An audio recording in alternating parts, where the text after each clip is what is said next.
Hello, friends. My name is Larry Oguntoye, the Inspirational. In this episode of the podcast, Inspiration with Larry, we're going to be focusing on how to adopt lifelong learning as a lifestyle. So, why do we need to talk about the how of adopting lifelong learning?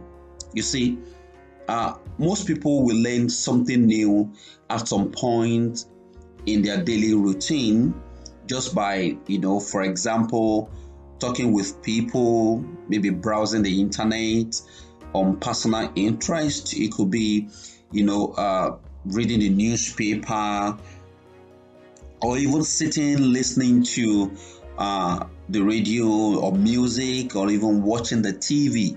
But I think it is very important that if one identifies that lifelong learning, is important to one's personal, family, or career, goals, then there is need for a more organized structure. And that is why we have to look at the how of adopting lifelong learning, the need for a more organized structure. So I'm going to be sharing some tips with you, some of which I've used in my life, in my career, and I've seen results. So I'm going to be sharing a few tips with you. So in this episode, I'm going to look at just two, while in the next episode, I'll talk about 2 or 3 more. So the first point or tip I want to give on how to adopt lifelong learning as a lifestyle will be number 1.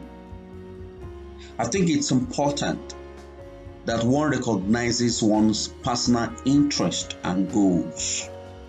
That recognition is a key, and it will go a long way to sustain one in the pursuit of lifelong learning. See, lifelong learning is first about you as an individual. It's about me as an individual, not other people and what they want.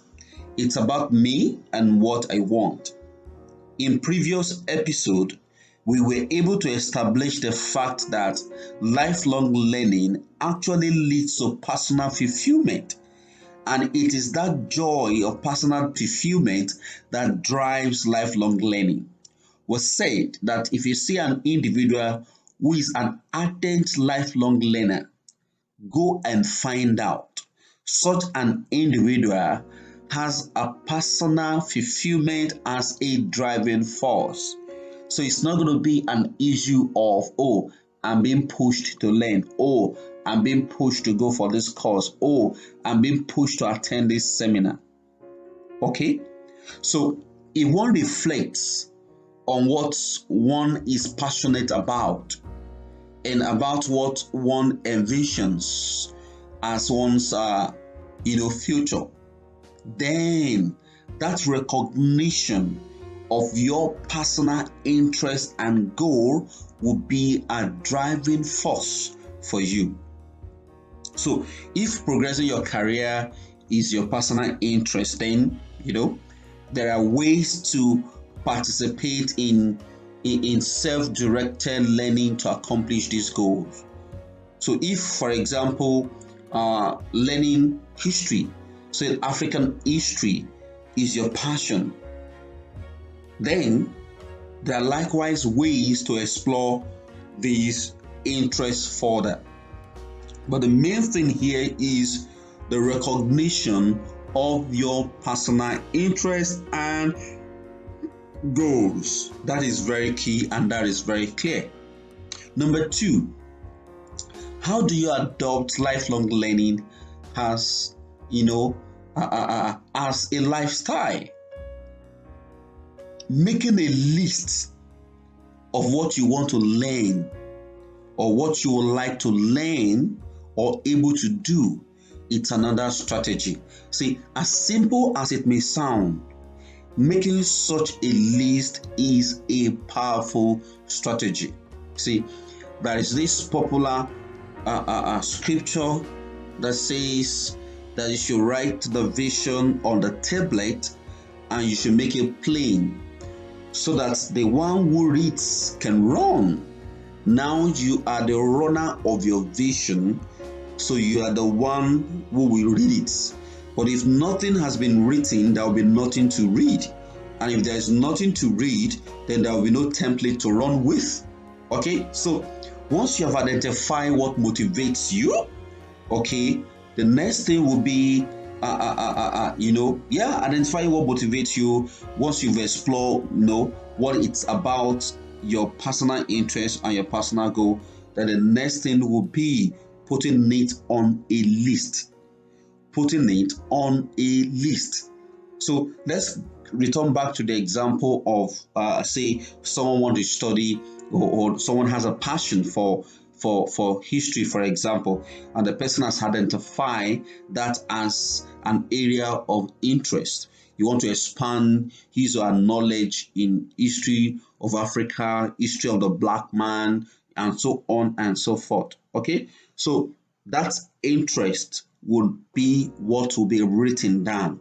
I have an interest in studying more about the history of the black man, so I put that down. Okay, so once that is put down, then every other strategy will now follow up. Okay, so it's very important. So we have been able to look at the fact that there is need for us to put structure to lifelong learning. It shouldn't just be something that is done like a roller coaster, just having a free day. No, a structure has to be put to it. And number one, you need to recognize what your personal interests and goals are.